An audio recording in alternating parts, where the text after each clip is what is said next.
Hello and welcome to the Random Wrestling Review in our local to global series as we are in November of 2000 now and have just come away from our last show, which was pretty big. The Iron Circus was the best show we've ever done and headlined, of course, by Dave Batista's defense of the Northwest title against CM Punk, where Punk was he was cost the title by Ace Steel of the Rebellion after CM Punk turned down the Rebellion's offer to join them. Now, that hasn't necessarily turned Punk yet, but of course, we are on that journey anyway.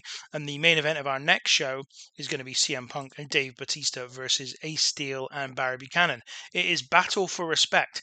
I remember that I didn't get the title right for the one that was generated by the game, but I think we will just keep it like that. We're happy with the generic name for the next show. I just want to make sure that we are clear in terms of the people that will be on the roster for that show. Also, last time around, you saw me searching around for a new member of the roster. And after he went off the air, I had a quick look myself and I decided to sign Bobby Walker, 31-year-old. Looked pretty decent. I think he's got a good look to him, and I quite like the idea of bringing somebody in who is not well known, because really this is still a very small promotion that we have got here. So we're going to bring him in to add another member of the roster. And yes, our November show is all ready to go and planned. So let's move into the next player controlled show. And that gives me a little bit of time because I don't know if I did it in the last episode to ask for you to kind of give me a like. If you've been enjoying this series, please click on the like button and and kind of just show your appreciation for this ongoing series now way into it. Like I don't even remember what number episode this is. It's got to be 66, 67, somewhere around there. And I think this looks like confirmation that Bobby Walker's coming in, which is lovely. Any interesting news? Not really. So let's move on. Uh, and yeah, and you know, I'm still enjoying it. Still going really well. I've still got lots of ideas for what the future will hold for this company, for some of the characters within it, and of course, we are starting to refresh the roster a little bit. We've had a pretty static roster for the last, I don't know, 6 months, I suppose. But we just released Dan Severn. We brought in Bobby Walker as a new member of the roster. We know that also Keith Hart will be retiring at the season's beating show in December, which will mean we need another replacement. And on top of that, there is one other wrestler that I'm looking potentially to move on, and that will also require a replacement of some kind. So we are at Monday, week 2 in November, so it's time for us to book Battle for Respect. Charlie Haas, of course, still out injured. I don't think he's actually able to even do angles. I think. Yes, he's not even capable of doing angles thanks to his injury. So I was thinking of having some kind of, injury update that he would give to the fans in a kind of in-ring promo, but we can't even use him in angles, so that's not going to happen. So we have got a big old list of matches in front of me. I did plan out how I was going to use everyone in this show. I just didn't. I just didn't think about the order of the matches before I started this, so that was a mistake. I think what we'll do is we'll start with a singles match, which will see Keith Hart against Chris Harris, and really this is just about you know nothing other than Keith Hart is leaving and finishing up his career. So let's just give some people some victories over him before he leaves the company. And look, I mean, he can't even go 7 minutes in a work the crowd match. So that's exactly why he needs to retire. And that's why we are going to be booking that at December's show. We are also going to have a match. So all the other matches are singles matches with the bar the scheduled main event. So I think what we'll do next is have. Oh, this is okay. So we're going to have Ace Steel, and he's going to talk. He's going to cut a promo on CM Punk, and Steele's going to say that the offer to CM Punk is still open, tells him to consider what might have been. So obviously in the last show, Ace Steel cost. Should we script this or not? I think I'll try and script it. Yeah, in the last show, Ace Steel obviously cost CM Punk the world title match, and then and then obviously that was because of the fact that Punk turned Ace Steel down. But here Ace Steel's going to say, look, the offer's still open. You can still join the rebellion. And he tells him that, if you'd have just joined us 2 weeks ago, you could not only be ensconced within the rebellion right now, stronger than ever, but also holding the RWR Northwest Championship. So then we're going to have the match that is the debut of Bobby Walker, and he's going up against Rex King. And I'm going to make this a 15-minute time limit draw, because we're going to kick off a little bit of a feud here between these two. I expect Rex King will be unhappy, so we will keep him strong in this one. And Bobby Walker, even with slow build, doesn't really have the stamina for this match. We're gonna go with it anyway, but I think that's going to be a problem. I mean, we keep coming up against this problem. I didn't think we would have this problem with Bobby Walker. He's 31 years old. I didn't think this would be an issue, but clearly, at the moment at least, it is. Maybe that's something we can work him out of. So we're going to add Rex King versus Bobby Walker.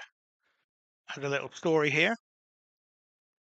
I don't see this being something that goes for a very long time. In fact, I've got no real plans for this whatsoever. I just thought it would be an interesting way to introduce Walker and see how things go with him to start off really with his time in the company. So then next we're going to have Billy Kidman against Teddy Hart. Another match. Billy Kidman, obviously the recently turned heel and defeated in the last show Eric Young. He's now going to take on Teddy Hart. It's going to be an open match. We're going to go all out. But this one's going to be a count-out finish, and the winner is not going to be Billy Kidman. It is going to be Teddy Hart. And that is because Buddy Wayne is going to come out and run after Billy Kidman as the finish. So basically, these two are going to be in an all-out match. And then just as just and then just as the match is progressing, Buddy Wayne is going to run to the ring. Kidman's going to spot him, race out of the ring and through the crowd. But because Buddy Wayne didn't get his hands on Kidman at all, the referee can't disqualify Teddy Hart, and therefore Kidman gets counted out through running away from Buddy Wayne. And then we're going to have a little angle here where Billy Kidman. What have I got here that I could do? Overness, entertainment. I think we're going to go with overness. Buddy Wayne is going to be entertainment. Kidman escapes through crowd. Buddy Wayne tells Kidman to face him like a man. Will Kidman face up to the the revenge that Buddy Wayne is willing to give him for the man that he attacked and turned on back at the luck of the draw? So the next match we're going to have is Shawn Stasiak versus Eric Young. This is basically going to be a squash that Stasiak's going to win. We're going to go with 6 minutes. In fact, Stasiak wins. To be honest, this is nothing more than just getting another victory on the board for Shawn Stasiak. Now, the next thing we're going to do is have a James Storm angle. And James Storm's obviously on the road to turning babyface. And Storm's going to come out and tell Bruce Hart that there's no way out. He's number one contender. Calls on Hart to book it. But we're going to have Bruce Hart come out as well. Let's just do this in two different angles, I think. So I would like to make notes for both of them. So let's make this 4 minutes for James Storm. And then we're going to have another angle straight after, which is Bruce Hart's response to James Storm. Hart responds that if he can beat Jim Neidhart tonight, he'll give Storm the title shot. So we'll go through that in a bit more detail in a little bit, but that is what has been laid down in terms of the that situation, and that is the next match. James Storm against Jim Neidhart in a one-on-one contest, and the winner is going to be James Storm. That will make this the storytelling match as well, because we do need one.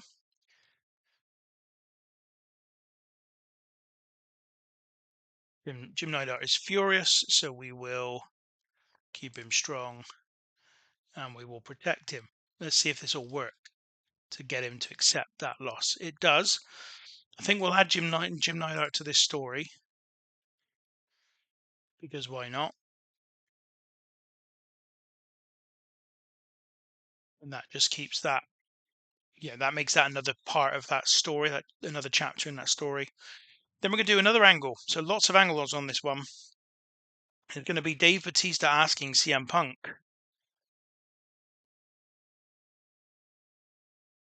asks Punk if he can trust him.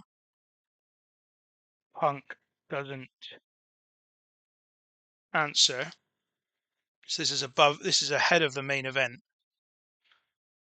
And it's going to then be 2 versus 2, Dave Batista and CM Punk against Ace Steel and Barry Buchanan. This is our main event of the evening. This one can be 15 minutes, I think.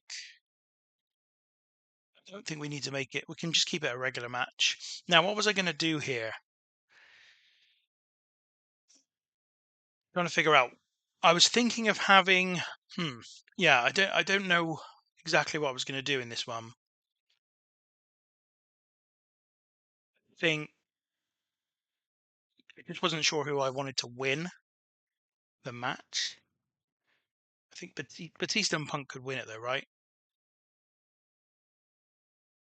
You know what? Actually, I'm going to have the victor be Barry Buchanan and the loser be Batista. I'm going to have a tainted win, flash pinfall finish in this one. Then after the match, we are going to add one more thing, which is that Batista is going to be attacked by Ace Steel, Barry Buchanan. CM Punk is going to make the save, and in the process, we're going to have him turn. So this will be CM Punk's turn now to become a babyface.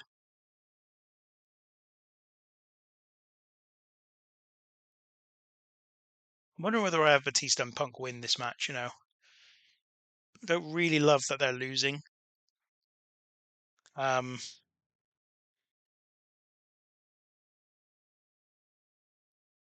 Anyway, I'm going to write this in. Punk makes the save. They could win the match, and then we could still do this if we wanted to.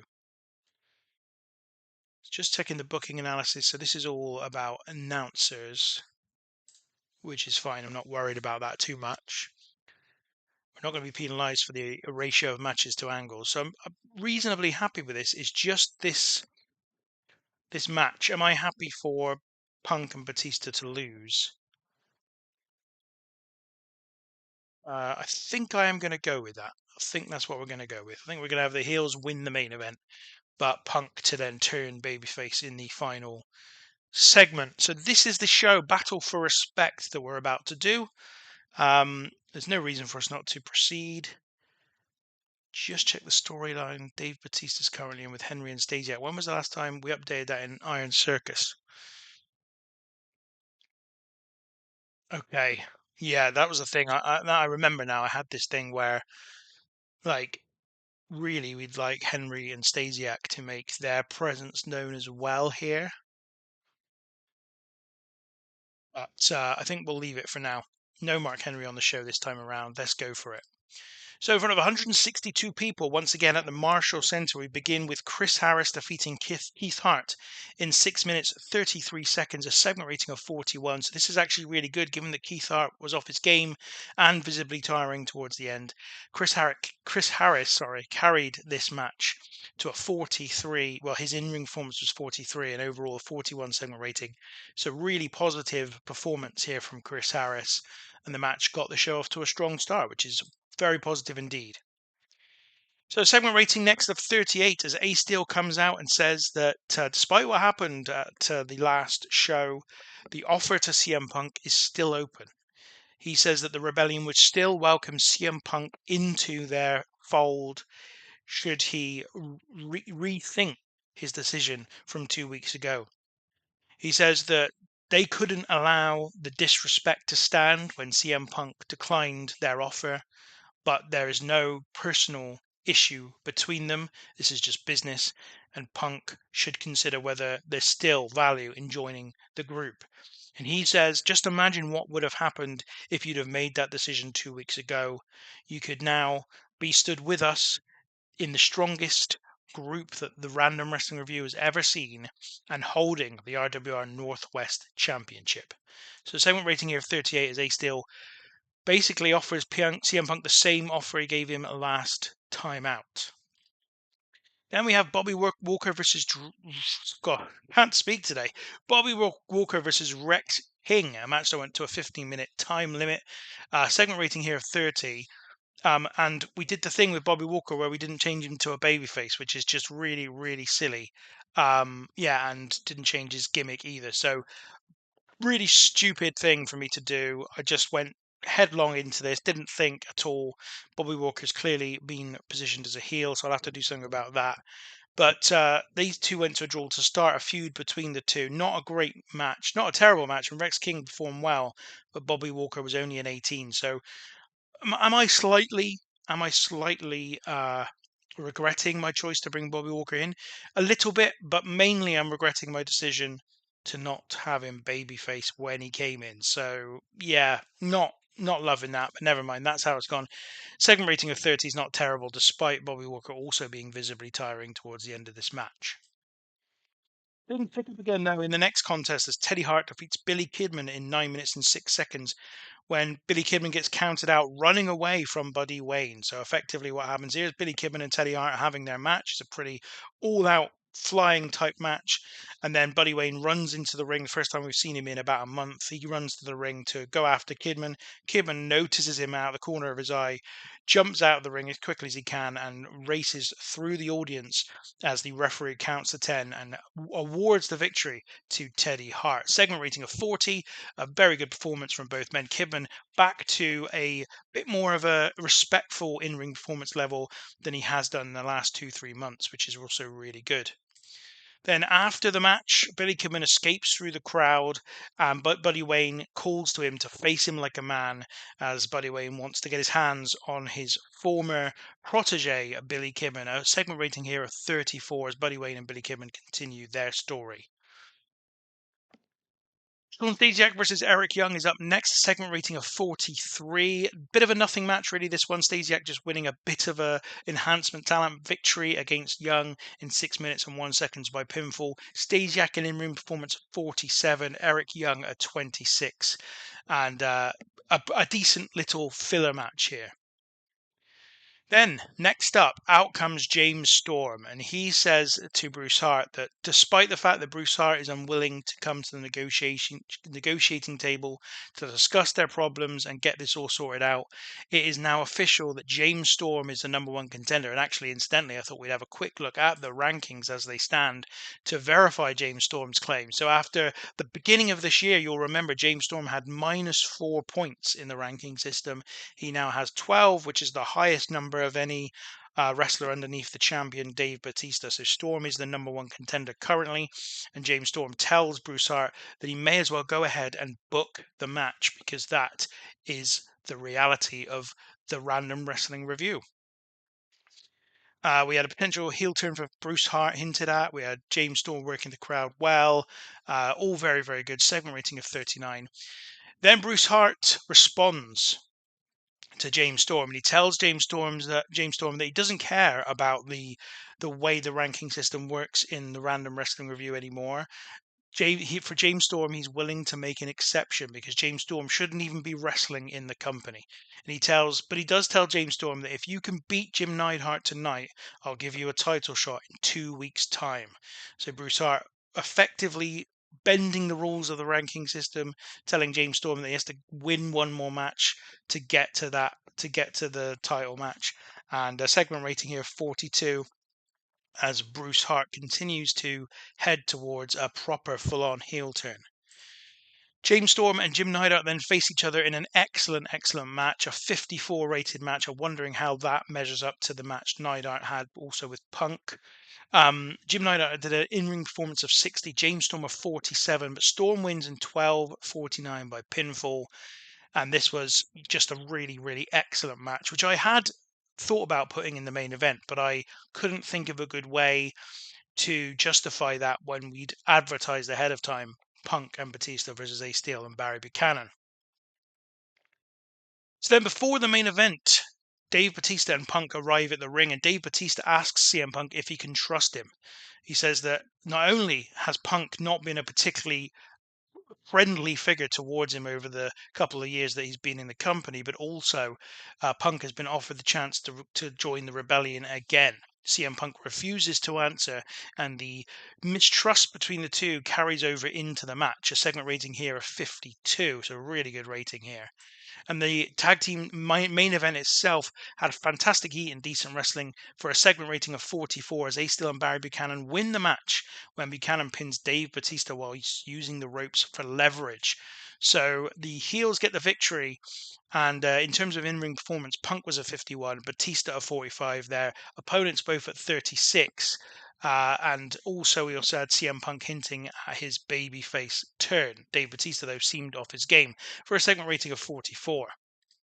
Then after the match, Ace Steel and Barry Buchanan continue the attack on Dave Batista, and there's some uncertainty about whether CM Punk is going to join Steel and Buchanan in the attack or save Batista, and instead he saves Batista to prevent Batista taking a beating at the hands of the Rebellion. For a segment rating of 45, we're going to handle CM Punk's babyface turn, which was a complete success, and that is the conclusion of Battle for Respect. The big news coming out of this, obviously, CM Punk's babyface turn, and also confirmation, really, following the victory over Jim Neidhart, that James Storm will face Dave Batista in 2 weeks' time at the next show. And that's a pretty big match with really big ramifications, but also, of course, a load of history between the two wrestlers. An overall rating of the show for 46, which is not as good as the last show, but still really, really good, and a lot to be happy about. We will give Jim Neidhart a compliment. I think I'm also going to give CM Punk another compliment because he's just generally very good. And finally, Chris Harris, who put on one of his best performances so far in his opening match of the night. So Battle for Respect is done, and lots to like in terms of the quality of the show. Top 100 is the third best show in company history. And then in terms of matches, that James Storm Jim Neidhart match was just 2 rating point off of the Jim Neidhart CM Punk match, which took place at the 5th anniversary show. So even though Jim Neidhart is very expensive, and I mean very, very expensive for us anyway, he is showing his worth to us with those kinds of matches, and maybe we should have put him in the main event of that show. And I'm just going to see if this has changed our size at all. It hasn't. We're still at 20. Southwest is up to 6, 4 in Mid-South and Midwest, 1 in Great Lakes, 1 in Southeast. Canada, we've got 6 in Alberta, 6 in British Columbia, 2 in Saskatchewan. Mexico, we've got 1s in Noresta, Norest. I don't know how to pronounce that other bit. Sorry. So we need to first of all put into the schedule our next show. It's going to be, as you'd expect, Monday, week 4 of November. But it's another one I don't have a name for, uh, unsurprisingly, because there's a lot I don't have a name for. Kings of Spandex. Um, Jesus, some of these are really poor. RWR Destiny. You know what? Actually, we're going to do. Come out of this. Come out of this. Let's see for a minute how many matches that uh, Dave Batista and James Storm have had one-on-one. So they had The Matrix all the way back in May of '99, which was the night that the Shadow won. No, isn't he won by countout? Then he won the title from him at Three Way Forever in May of '99. They've had one singles match since, which was when this. What was that match? Dave Batista versus the Shadow. How did I'm confused because I'm expecting. Oh, this was the night. Of course, this was the night that James Storm got unmasked by Dave Batista. So this is the third match between the two. So I am actually going to call that this next event. Batista versus Storm 3, because I feel like this is quite a big. I mean, this is a storied rivalry in this company. Um, it's lasted an awful long time. It was James Storm as the Shadow who defeated Batista for the RWR Northwest title about 18 months ago. And then, well, he actually won it in a triple threat match, you'll remember, which also included Ace Steel. And then at Seasons Meetings last year, Batista defeated the Shadow, that caused the Shadow to have to unmask and reveal the fact that he was, in fact, James Storm. So this is kind of like the big blow off to their, I guess you might call it, year and a half rivalry. So that's what we are putting in place for the next um event. I think that's the right. Oh, it's not the right. Oh, we put it in for Tuesday for some reason. Why have we done that? We want it in for Monday of week 4, November, and that's fine. Everybody's available for that show. So the next thing I need to do is check in on Bobby Walker because we've made him a heel, which was a mistake. So we're gonna have to turn him